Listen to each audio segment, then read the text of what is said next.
Okay guys, we are on our third phase of our Illness to Wellness Continuum. Our what we consider our neutral wellness or the false wellness, which pretty much I think encompasses majority of the people that are coming into the YMCA thinking they really know what they're going to do and what they're going to achieve, and they don't really have the game plan of doing it.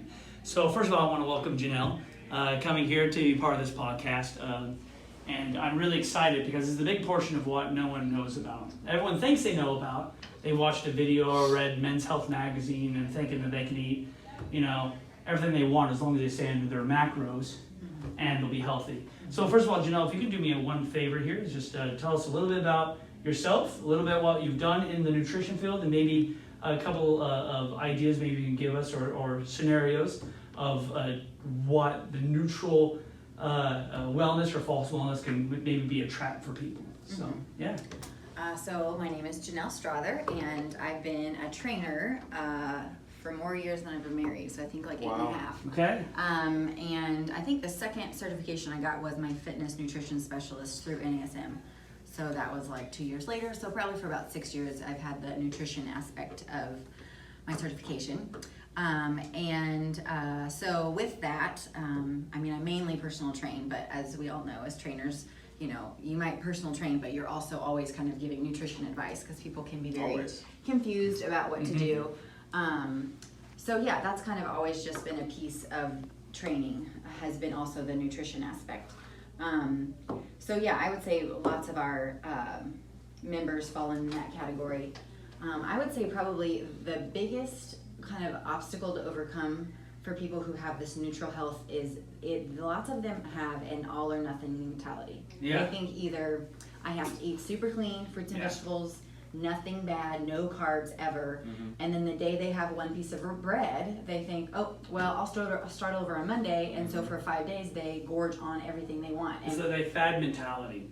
Yes, and instead, so I think probably the hardest obstacle is to get people out of that mentality and think about why you're putting the foods into your body. Like, why are you eating the way that you are? Yeah. And is it giving you energy or is it making you sluggish? And I think about, so this last month, both of my children had birthdays. And so, yes, I had a piece of cake on their birthdays. But that was it. I didn't have all week long, I didn't eat a bunch of cake leading up to it. It was I'm celebrating something, I will celebrate by eating a piece of cake. Yeah. And I think a lot of times people fall into I'm going to celebrate a birthday in 2 weeks, so I don't want to go on a diet. It's like, no, that's one occasion that you're going to have one piece of cake. Yeah. That shouldn't have to, disrupt your whole nutrition idea because of one occasion. If it became one occasion that you're eating something bad, that's fine. It's good to hear that from trainers like us, because I swear everyone thinks we are perfect, like we never eat cake. To look like that, I must never have these things. And it's just not the case. None of us are perfect in this room. I have cake, I have cookies sometimes, just not every day. It's not the whole box of cookies, right? And sometimes I think people don't have that willpower, but they also, it's self-abusive culture. So you have people like in the CrossFit community, I've been that for years, and it went for the realm of that whole 30 and paleo mentality, to where you would go on these sites and people would be like, well, I really felt like I would lose weight when I would have the treat mentality. So I work all the way until like a Friday, then I can have a meal. But then you would have all these quote unquote professional CrossFitters saying, you're stupid, you're an idiot, I never cheat, I'm perfect, and blah, blah, blah, blah. And then you see these powerlifting generation, where you see these perfect fit powerlifters, and they're eating boxes of donuts. Yeah. So what a confusing world that people say, well, I can eat donuts all the time because I'm fit and I got my metabolism high. Don't go to the Whole 30 because you'll beat yourself up. But then it's such a confusing image. You know what I mean? And it's just another thing with this nutrition. It just seems like they're so polarizing. It's like, I'm right, you're wrong. This is the only way to eat that works for everybody. Yeah. That's not what we see. There's not one way to eat for everybody, right? What's your biggest tips for that? Just finding what works for somebody. You know? Yeah, I think that's definitely part of it is just figuring out what works for you.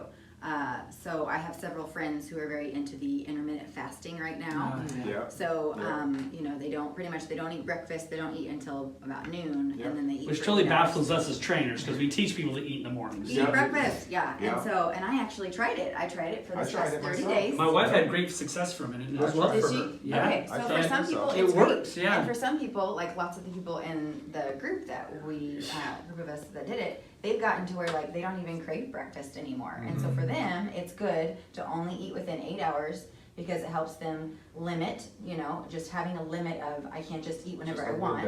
So, and it helps people since you can only eat for 8 hours, people don't eat late into the night. You have to stop eating at 6 p.m. Which or is 7 a good p.m. habit to So establish. that's a great habit. Yes. So for some people in our group, they really like intermittent fasting and they're like, that's what I'm gonna do now. I did not. No. Every day I was hungry, and every Yeah, time I was like, and I. Different metabolisms, I think, too. Yeah, Well, so and when I you did not work enjoy out, it, how but. hard you work out. I'm more of a morning workout person. When I tried intermittent fasting, I felt like I just didn't have quite as much of energy for my workout, you know, Right. in the morning.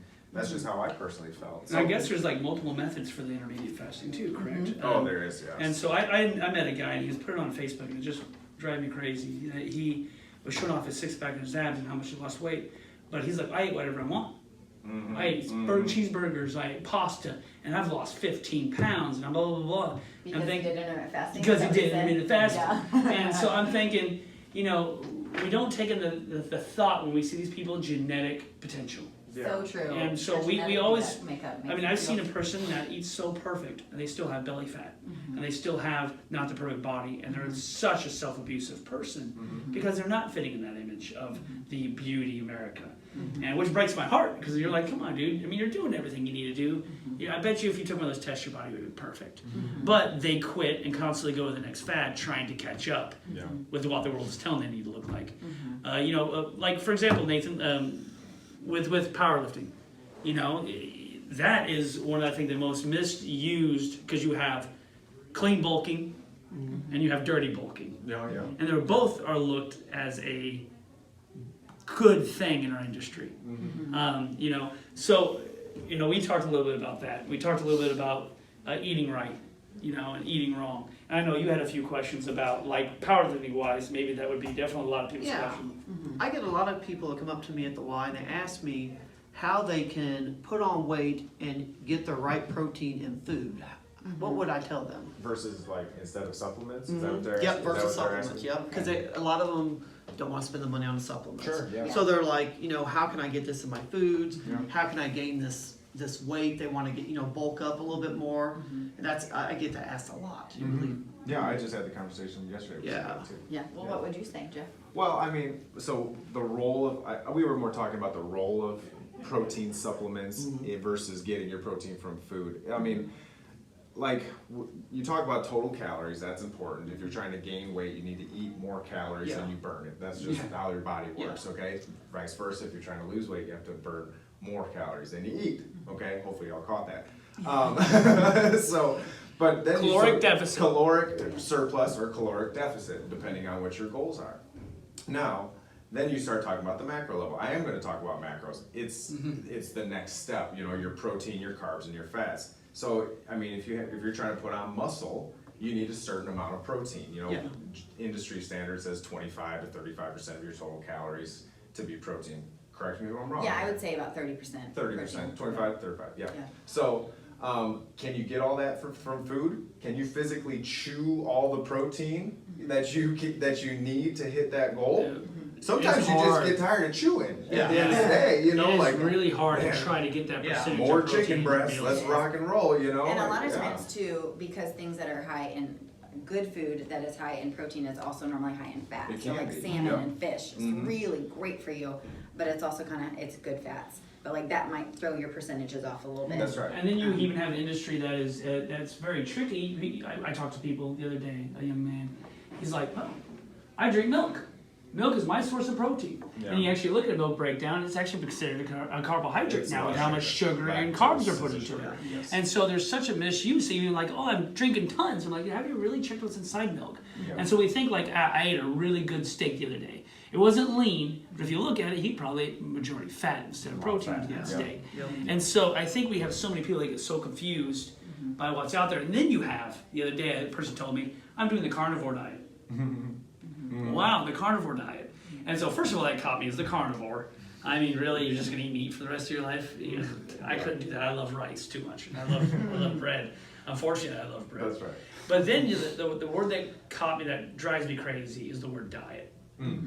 So explain a little bit, if you can, to us, is your thoughts on the word diet or lifestyle change, and why there is such that thought in people's mind that diet is the way, and that is actually, they think that word means lifestyle change, which it doesn't. So if you could just sort of maybe explain the difference. When I was trying to explain to them, like, it's a carnivore diet, it's a diet, it's short term. No, it's a lifestyle change. Well, no, it says diet, so it's temporary. Right. But what would you say, so these people that are looking at these fads, it's the ketose diet, it's the paleo diet, it's all those, because they're all short term, and now they're adapting those lifestyles. What do you think about those people that are maybe situations that are meant for short term, and they're going to the extreme of saying, oh, that's how my life needs to be? What would you talk to someone in that situation that's hearing those false, I guess, additives or those false statements into their lives?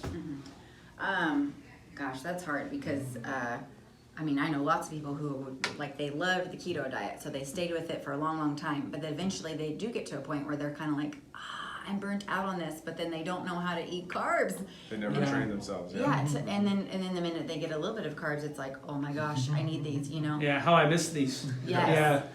So I do think that those are good for short term, because there are times in your life when you're like, hey, I'm going to go to the beach in 3 months and I want to cut down before I go to the beach. So sure, you could do intermittent fasting, or you can do keto for a while, but knowing that it is really aimed at a short term thing, but really a lifestyle change is more of a kind of what I was talking about before, where you have this moderation mentality.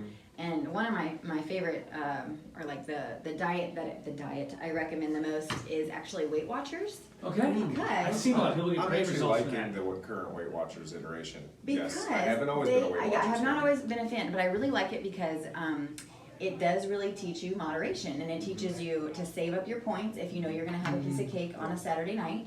And I think there's the a newest lot of one. free. There's lots of and they're like fruits and encouraging vegetables, protein, vegetables. Yeah, yes. you can eat as many fruits and vegetables as you want because they're free points. And so I think that's And the they're one not I only just for recommend the women. And most No. people think, well, Weight Watchers is a woman's thing No, only. it's men And women. it's not. Like my mom, she lost tons of weight from Weight Watchers, which was awesome. You could see her life just change, and she's like, everything's points. I'm like, points? What are you talking about? But she sees big change. But then we try to talk to some of my friends. They're like, oh, no, that's a woman's thing. I don't do that. I don't want to be hung out with a class full of women. But it is a great thing for men, too. You know, because it does teach, I think it's a universal program to teach people how to become, at least get control of their eating. Now, You know what I mean? yeah, the reason I say I'm a fan of the current Weight Watchers iteration with, like, they get a lot fewer points now, and there's a lot of free foods. But the reason I say that I haven't always been a supporter of it is because they went through this phase, and the industry went through this phase of sugar-free, fat-free. Yeah, They were really yeah. pushing sugar-free, Yep. fat-free, diet something or Yeah. other, you know, and you look at those labels and you're like, you can't even pronounce half the words on there, you know, so like, I'm talking about chemicals in our food, okay? Yeah. So, I mean, We have that that's sugar at the- loaf, and they say it's sugar-free, but it's actually sugar. You and, know, and as I listened to our conversation, we started with total calories is important. Then you kind of look at the macronutrient level, but then the next level is the micronutrient level, and the minor ingredients in your food, and the vitamins, minerals, and chemicals in your food. So, but I try to just keep it so dang simple for my clients. Yeah, Like, you don't hey, wanna make it complicated. let's start with your portions and your total calories. Then let's talk about your macro breakdown. Then once they have those two steps mastered, then we start talking about the micronutrient level. Because what I find is, like, there's so much not misinformation. Well, let's It call is it misinformation. let's call it It is misinformation. misinformation. There's so much information in general, and it's confusing that people get overwhelmed and they And turn they into throw in the towel and they're like, analysis I'm just eat what I want. paralysis. And then you even Like- see those people looking at labels for the whole macronutrients, and they're not even paying attention to what their macros are. Yeah. You know, you can ask people like, oh, I watch my labels and everything. And then you ask them, so what is your total calories you're taking in? Proteins, fats, carbs? I don't even know. Yeah. But I'm not eating anything with sucralose in it. Well, Yeah. but You you're gotta look eating, at you're it eating a whole all. bucket of popcorn at night. Yeah. Yeah. You know, so no, again, I keep on pulling Nathan in on this, on these statements, but for example, you went through a round of powerlifting. So what do you think was a big change nutrition-wise that you can maybe tell people? We have tons of people that are in the gym that are in this neutral wellness statement where they're all about working out but not food. And they don't have a concept of food. They think, I'm the power lifter. You hear them talk about Nathan, oh, Nathan has the biggest bench. But then realize that even changing up a little bit of your food, Oh yeah, absolutely. it could be like, you can maybe change. So what would you suggest to some of those guys that had a chance to talk to you? Like, what did you do differently and maybe getting your body to change a little bit, like eating wise? Well, when I was training for meat, a lot of things that I did was I got a lot more protein in my diet. I wasn't getting enough protein. So when I was working out and training and I was getting to a portion where I was getting really like exhausted from my training, I noticed I was not putting enough food in my body, like protein. So I went, and I know this is going to be funny, but I went to red beans, kidney beans. Yeah. And they told me there was a lot of protein in beans, so I added that more into my diet a lot through it, and it actually worked. I mean, that was one of the things I did, yes. Well, and the extra carbs might have given you some extra Yeah. fuel Yeah. for your workout Yeah, absolutely. Because some carbs aren't the enemy. Carbs are not the No, enemy. they're They're not. the Yes. enemy. They have Yes. a role in fitness, but the right type of carbs, the right quantity of Yeah. carbs, those types of things. And you go to that whole concept of complex and simple carbs, which again confuses people. Not normal words. Yeah, so you talk to people and you say, and I love it when you talk to people that they try to sound smart. And you're like, so what did you eat today? Oh, I ate a bunch of simple and complex carbs. Oh, what were they? Pizza. Oh, when? When did you eat that? Well, I had a sandwich too. But okay, what time did you eat it? And so explaining to people, I think nutrition, and I love this whole segment of us talking about this. Nutrition is such a scary topic to talk to people because you can talk to someone about their bench press, Yeah. but as soon as you talk about their diet, it's like you just made fun of their child. Yep. You know what I mean? How dare you tell me that I need to eat this? Well, the best statement, and tell me if I'm wrong, fitness is created in the gym, abs are made in the kitchen. And I don't know if you think that's the correct statement. I do. And I do know some girls who just have great genetics and have great stomachs, and I'm like, I've seen how you eat. And you don't exercise. You should not have a stomach like that. So sometimes It's so unfair sometimes, Sometimes you have freak people who are just like, they defy the odds. Yeah. And then they come up and try to push their food thing. Like, I ate this and that's how I look. So you can't always look at someone and say, oh, they probably eat really clean. Sometimes you have those people who get away with it. But, just blessed genetically. yeah. But I do agree with that. And I was going to say, to Nathan's point about eating beans, that's something, a big portion of what I talk to people about, like just starting out. I would say you can't go wrong with fruits and vegetables. Yeah. Can't So you can't go wrong. So like if they're lost and they're thinking like, well, what should I eat? What diet should I follow? I normally try to start with, let's think about adding good things in instead of telling you to take the bad things out. Yeah. If people come in and they're like, oh, I know I should stop drinking soda, or oh, I should probably stop eating pizza. And so they just have this like very negative, like, oh, I know I eat so terrible. And so sometimes you can go with people, you kind of have to read them out, but some people do well with saying, okay, let's just cut out your soda, let's cut out your pizza. Some people are like, yeah, I can do it. Some people though, if they already have this negative aspect of nutrition, if I tell them to now cut out those things that they enjoy, It scares then they're them. like, this is why I never wanted to do this. Yeah. Yeah. So instead, I can say, let's focus less on cutting things out and focus on, okay, every day you need to eat 2 fruits and 2 vegetables. And drink Focus this on much that. water. And drink, so like simple. And then once that's become a habit, then I'll say, okay, you've done great on that. So, and then a lot of times if you say the water thing, like, okay, let's make sure you get half of your weight in ounces of water a day. Lots of times if people have that as a goal, they drink soda, like in turn, they're drinking less soda without thinking about drinking less soda, but they're actually drinking. So sometimes you can kind of help people think about adding good things in, and then naturally they take bad things out. Yeah. To make room for the good stuff. And they're not beating themselves up as much. Right. And I think that's, when people come in here, they're either came from a scare at this point in their life. So a lot of people are moving out of that unhealthy, bad Had health. a heart attack, like he was talking about last time. Yeah. And they come into, or having sleep apnea, or being overweight, or something at that point where they're having that health scare. They move into fitness, they see a big weight loss because they become active. You know what I mean? And then they're stuck in that routine. And then it becomes almost, you think, I had this great success, and then they start beating the tar out of themselves. Oh, I've done this, or I'm not good at this, or everyone tells me I need to go to this and this and this. And I think as trainers and coaches, I think it's more of our job. That's where we become the counselors, where they say, oh, I'm not losing weight. You know, they might be getting muscle, they might be losing the inches, but it's that adding a little bit to the habit. Like, okay, we need to add fruits, we need to add some vegetables. And then they look at the macros, and I think this is where I struggle a little bit on teaching people so much macros so quickly, is they say, okay, proteins, carbs, and fats. And again, in the self-abusive world, they say carbs, oh, I have bread. I have all the bread I need. I have 50% is carbs. You know, it's what, 30, 30, 50 is what we look at? I mean, I know that doesn't come up to 40, it. 30, 40, 30, 50. Yeah. Yeah, my math sucks. So, so I mess up every video. So don't make me do your math problems because you will totally fail. So it's like majority of our food typically comes from carbohydrates. And you said earlier about greens. And so when you have a person come to you and they say, I'm eating perfect because now you're introducing me to my macros, and I was under on my carb macros, where they've had 2-3 slices of pizza, they've had a couple slices of bread. And they're like, I went and got a ice cream cup because I'm underneath my carbs. I'm underneath my macros. And so you hear that all the time. You hear that. So how do we deal with that? How do we help encourage them to say, that's not where we need to go? How do we encourage them to say, yeah, we need to eat more vegetables, but they say, hey, my carbs are bread. How do we get them into the knowing of, you know, because you hear, for example, it's too hard for me to make my meals. That's the biggest, I think, objective. Meal prep. Is that I don't have time to steam vegetables. How do we help them get to that mindset of maybe meal prepping, maybe not meal prepping? It's an everyday woman. I mean, you have, for example, my wife has 2 kids.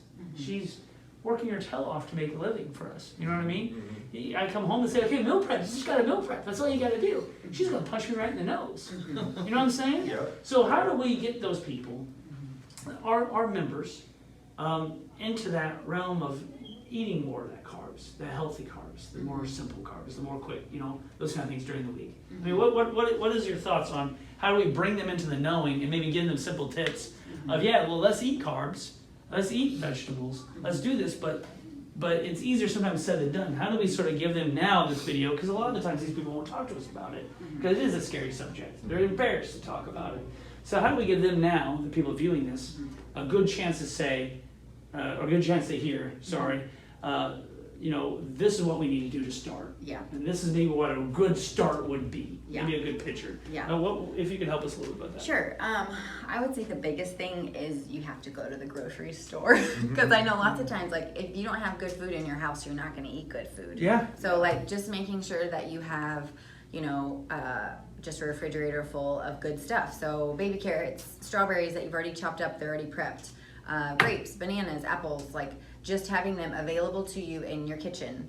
I think is huge because a lot of times people are busy and then they're we got home, but there was nothing in the refrigerator. It's like, Exactly. well, once a week, if you can find time to go to the store and get enough food for your week, that is huge because that, what's the quote is, failing to plan is planning to fail. Yeah. So if you don't, I mean, not that you have to meal prep, I mean, because sometimes that's overwhelming and I technically don't really like to cook, but I do because it's good for my family. So I don't enjoy coming up with these great ideas of like, oh, let's try this unique grain. I don't enjoy that. So when I go to the grocery store, it's like, okay, I'm gonna get lots of fruits and vegetables, and then when we talk about carbs, I mean, I'm pretty simple. Like, if there's a whole wheat option, grab the whole wheat option. So whole wheat bread, whole wheat pasta, brown rice. I mean, anything that you can get that's in its more natural form will keep you fuller longer. There's more fiber in it. So not making it confusing. Not like, oh, well, you gotta eat quinoa. Oh, I don't really like quinoa. Okay, then don't eat quinoa. So just don't eat, you know, or if you want to have pizza one night, make a pizza from home, or get a whole wheat crust and then add extra tomatoes and onions and peppers. Like, I think another thing too is a thin crust option. or a thin crust. Yeah, I think a lot of times people think, you know, oh, if I want to eat something bad, then that's going to be bad. It's like, well, you can make pizza. Actually, that's me sometimes. You can make pizza somewhat healthy, or like if you want to have ice cream in your refrigerator or in your freezer, like get the ice cream that has a little less sugar and vanilla, you know, or add some blueberries to the top. Like there's ways that you can make the indulge without going overboard. Yes, yeah. And I think a big thing, like you were talking about, is when people are used to eating, like, oh, now I can go eat pizza and ice cream because I'm under on my carbs. I think a big thing is just helping people be more aware of how they feel. So, like, after you eat pizza and ice cream, how do you feel? Like, sure, right after, you're like, oh, it's good. You know, but then about an hour later, you're like, oh, I feel so bloated. Like, so maybe like possibly like journaling, maybe having people yes, journaling absolutely. on what they eat afterwards. Yes, and I think that's good too, because sometimes I do give people food journals, but there's so many great apps now for people that you can, and everyone's on their phone. I like doing the MyFitnessPal. That's one I recommend. MyFitnessPal. Noom is it kind of a, have you guys heard of Noom? One of my clients does Noom, and it's really cool because it even has like counselors that check in on you like via text once a week, and they're like, hey, you didn't log this week, what's going on? Or looks like you're a little low on your water. Like pretty much like personal trainer, part of this, you have to pay for this app. I figured for that type of service, Yeah, so there's Noom, and then Lose It is another good app. But yeah, just keeping track of their food, I feel like would be another good starting point. And you don't have to do it forever. Right, Like, 'cause just that's to be what aware of people what get you're so intimidated by. That takes so long, or like I don't want to type every little thing or weigh, because you do gotta weigh a little bit. You know, if you want to be accurate with what you're logging, Get like a scale of some sort. a food scale or like measuring cups or something. Because what you realize is a quarter cup of almonds is not that many almonds at the end of the day. You know, so it can be tedious to log, but do it for 1 or 2 weeks. Try to create some sort of healthy habits and retrain your brain to see what a portion of something looks like, and then you have a better chance of continuing that on without the app or whatever you're using. So that's what I always say is like, for even if it's just for 2 weeks, log everything you eat. Right. One thing I picked up in our world when I was over in Egypt, I had to explain to these people because all their life was rice and beans. It's all about their top taken forward and bread. Everything was bread over there. But what I had to teach them, and it was a really cool way of piecing things from their eyes, was on the plate you had this much portion of food. Okay. This much, so you had this much protein, this much carbs, and this much greens. You know what I mean? So half the plate was greens. This was a little bit of your carbohydrates. If it wasn't like your greens, maybe some fats, maybe some possible cottage cheese or something they could add in there, and then a bigger portion in their meats. So at least they can put it on their plate and measure it out before they mix it. Well, what size plate were they? Yeah, that's what they would say, because their plates are like that big. I'm like, just a normal sized dinner plate. But of course in Egypt, everything was not a normal sized dinner plate. So it's even if we can, I get the concept. Yeah, no, it's, I know most people will say that. that. No, but what you said is what a really good helpful piece is. Like they're starting to move like in the CrossFit world, and that's something I keep on mentioning the CrossFit world because that's what I've done. They really have been hitting the industry really well in telling people how to eyepiece, measure their foods. And so like the thumb, they're using their thumb for a certain amount of fats that you put in the things, and their palm for a certain amount of grains. And it shows people how without a scale they can measure the amount of foods by using their palms. So that's something that, and eventually we can put this up on the Facebook page of showing that, is it actually shows a certain amount of how to measure by your hand about this much chicken and this much stuff that you want to put by measuring out before you cook it. And it shows how to measure by the eye. So your butter should be as much as your thumb. That's as much butter you should put into your food. You know what I mean? Your protein should be the size of your palm. Your grain should be as a cupped palm. So it's those kinds of things. And your grains should be 2 cups whole. Yeah. You know, you should get as much grains as you want to throw on. Those are nice little shortcuts. Yeah, and so those are great. But then it allows them to say, okay, I need to, boom, I can put this in there. And of course, the only problem about that is the eat until you're full concept. Not everybody is into that realm. So not everybody needs a whole chicken breast. So then we gotta delve into macros, which is, I think, the confusing part. And a very scary part. So, and I guess my big question, and you could definitely help, is like, you moved from that transition. And nutrition was the big part. Oh, absolutely. So what was it that got you to get that habit? And that's something maybe you can help us finish out with before we're done, is how long does it create the habit? And so maybe if you could say maybe what was clicking, what you did for yourself, and then maybe if you help finish us out by telling us what was the process of creating that habit. So. You know, I wish I could say I went from where I was to right where I am today. But no, that's not how it happens already. I mean, I lost over 60 pounds over a course of 9 or 10 years.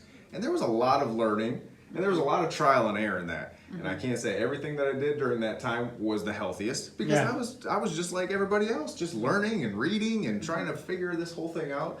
I did some low carb stuff myself, you know, early on. I tried to do it the healthy way, because I know a lot of people who do low carb and they just eat steak all day long. They're like, oh, it's low carb. But you're gonna have a heart attack. You know, cholesterol's going so I up. at least didn't do that. But you know, like I was still indulging in a lot of like sugar-free candies and, you know, just things. So you just don't go from where you are to not even perfect. Where I am, because I'm not even perfect today. Yeah, and I mean, it's just a lot of learning and talking to people smarter than I was about where do I go from here? This is what I'm doing. What's the next step? And then I took that next step. What was the clicking point, though? The clicking point.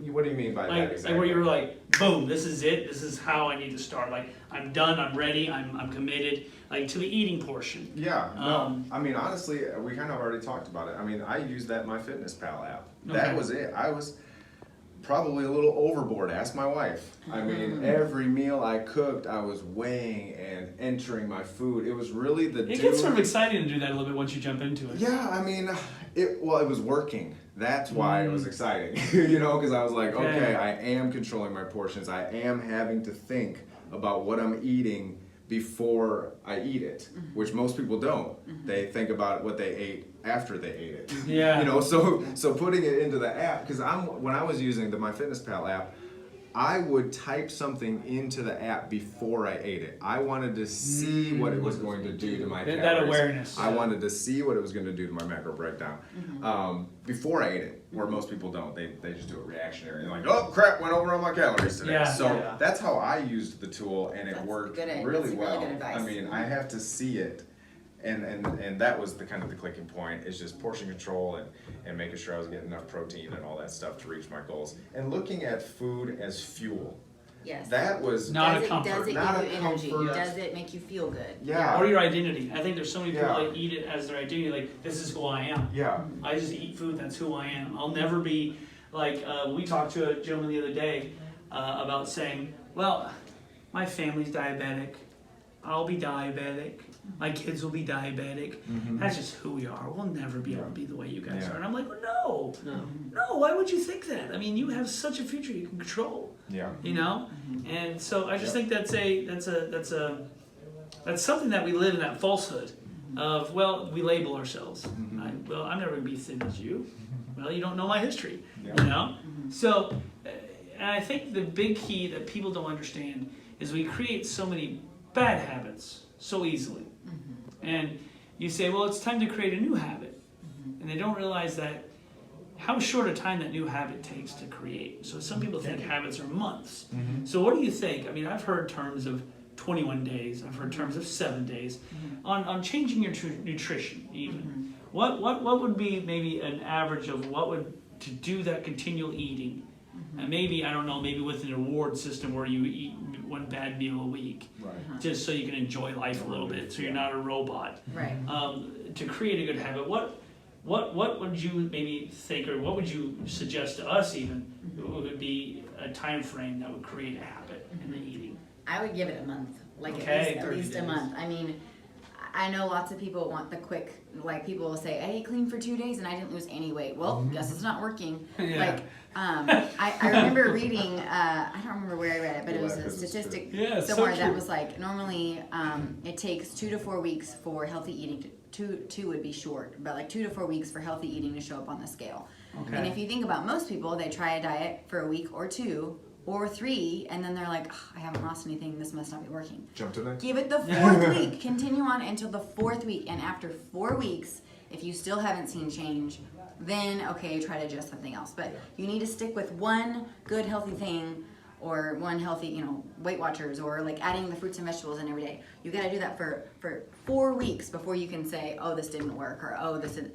4 weeks. I know it sounds forever long, but before you can say it doesn't work. And even more important, at the end of those 4 weeks, if you didn't see results, be honest with yourself. were you really compliant? That's the key. Yeah. You know, I did this Stick for it to 4 it. weeks. Did you really? Did you do it for 4? You know, just be Yeah. honest with Yeah. yourself. Well, and then another big thing too, with people who are in this neutral health zone, whenever you're asking them to add in healthy things, I think it's huge for them to work with someone, a fitness professional, because like you were talking about, lots of times you can eat healthy and you might not see the number of you might not lose any pounds, but you might have gone down in body fat percentage. Yes. Or you might have more muscle on your frame, or you might have lost 3 inches in your waist. So I think it's very helpful for people to get started with a fitness professional who can take their measurements, do their weight, the whole 9 yards on the scale, have that all written down, and then say, okay, now I want you to try this for 4 weeks. Okay, and then in 4 weeks you come back, we're gonna do this whole 9 yards. And if one thing hasn't changed, I would be shocked. Right. Yeah. Even if it's only one little thing, like you're making progress. And to think about, like, this is your whole life you're talking about. So like 4 weeks might sound like a long time, but like you wanna feel better, you wanna move better, you wanna live, you want a quality of life.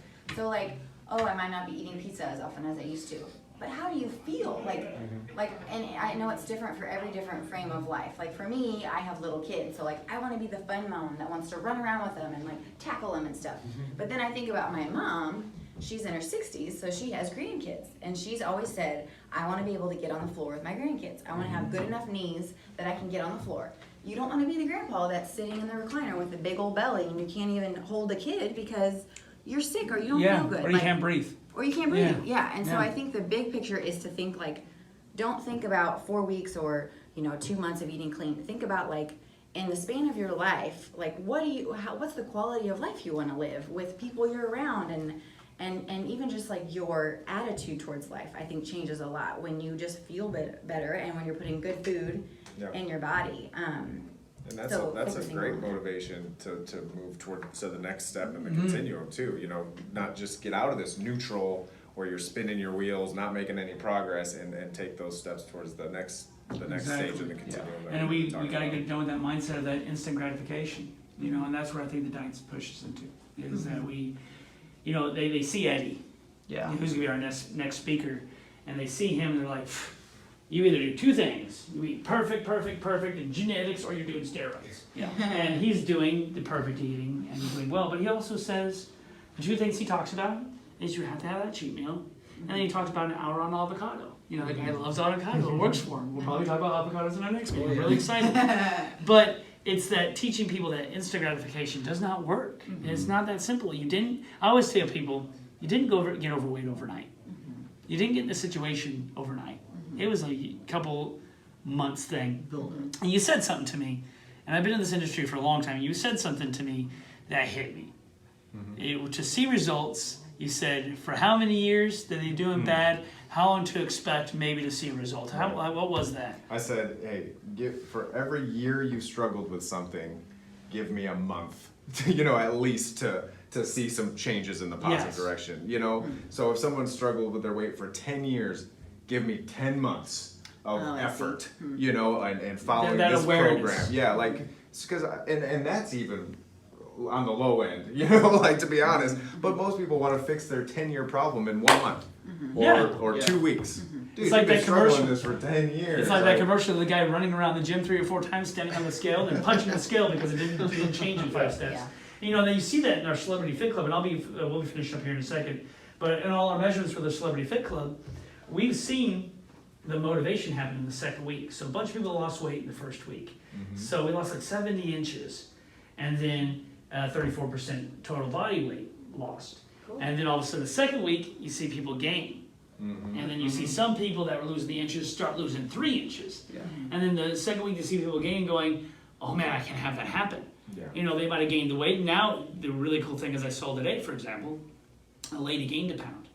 Then we measured her, she lost 2 inches. Sure. And I got to be able to chance to say, you just gained your muscle and your fat burner. You know what I mean? Yeah. And it was the beautiful thing about this Celebrity Fit Club that I really love is it's giving our members awareness. Awareness that it's not just about the scale. The scale, I always say, is a big liar. It's a huge liar because it doesn't tell really what our body is doing. A lot of things go into weight. Yeah. And so sometimes you throw that scale out and you just do straight measurements. You'll have a fast result from from a person because they'll stop beating themselves up. I mean, Emotional, you have two different peoples between a 145-pound female and another 145-pound. You know what I'm saying? One looks like she's 110 pounds. The other one looks like she's 180 pounds. Yeah.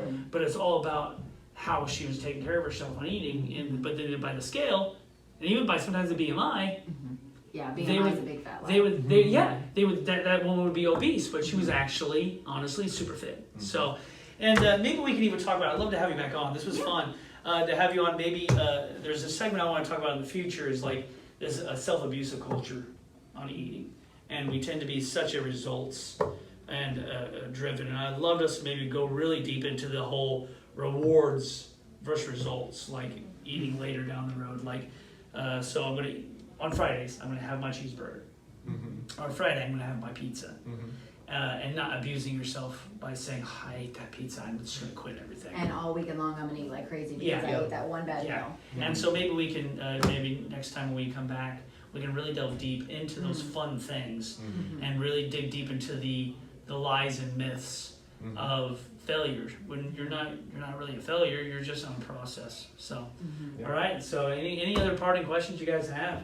No, good conversation. Yeah, I mean, This is fun. I would just encourage people, because that's going back to that. It is such a all or nothing mentality with nutrition, where people think, this isn't working, so I guess I'll just eat whatever I want, and then they just feel worse about themselves. So like, I want to end on a positive note. So very much like eat if it is from the ground, if it is a natural, if it comes from a plant, like.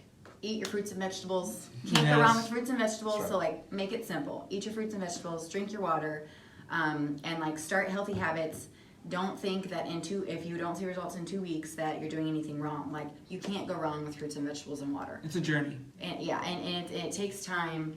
I mean, I have several of the clients that I've seen for many years, and one of my clients, I love her dearly. She lost a lot of weight. I think she's down like 80-some pounds. Wow. But in the last year, she has plateaued. And so lots of times she gets in this mentality of, I haven't lost weight. And I'm like, remember where you came from. Yeah. You are down 80 pounds and you have kept it off for 5 years. Wow. That's Yeah. huge. Yeah. And so I feel like a lot of times people get in this like, but I haven't lost weight right now. And it's like, but think about the progress that you've made. And even if you stay at this weight for the rest of your life, you're still down 80 pounds. That's right. Can't shake your heart. So yeah, just trying to keep people have a positive mentality when it Trying to comes to keep 'em up. nutrition instead of a negative, confusing. And that's definitely want to go into more details. So I'd love to have you on maybe for the one where we do talk about body image and the myths of failure. So I'd love to have you back on. This was fun. Yeah. All right, well, stay tuned. We're going to be bringing on Eddie. What's Eddie's last name? Wilson. Eddie Wilson. And we're going to be talking about sort of the wellness section of moving from that neutral wellness to actual a type of wellness, and we're seeing really great results. So stay tuned. Looking forward to hearing your guys' replies and what you'd like to see more of. So thanks, guys.